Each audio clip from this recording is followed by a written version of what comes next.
Whether you're walking or running, each step is a clue that can solve the mystery behind your body's aches and pains. It's almost as personal as your handwriting signature. And the detective piecing those clues together can be found inside Temple's Gait Study Center at the School of Podiatric Medicine. When we go into the gait lab, what we're looking for are certain aspects of pressures, and we have specific pressure plates there that measure force over time. In other words, the time it takes somebody to walk over one of the force plates gives us information on the nature of their gait pattern as well as the pressures in their feet. Howard Palomarchuk is a CSI of sorts.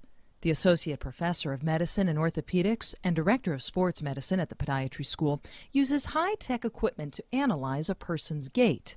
He then uses that information to identify the causes of pain, not only in the feet and ankles, but also in the hips, back, and neck. We'll do a baseline. In other words, we do a video capture where we look at them in a high-speed video and look at their gait patterns frame by frame. And from this we can look at the almost micro-study the mechanics of how they function. From that you can look and you can tell what might be the pathology, what you're trying to correct.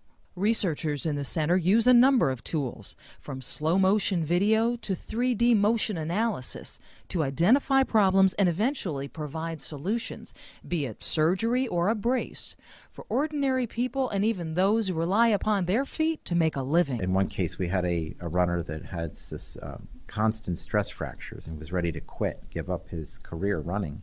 But by looking at his gait pattern and looking at his imbalances between left and right, we were able to figure out what was wrong with his foot angles. And by creating a wedge or an orthotic to go in his shoe, we were able to eliminate his problems. Proving Temple's Gait Study Center is a shoo-in when it comes to solving pains head to toe.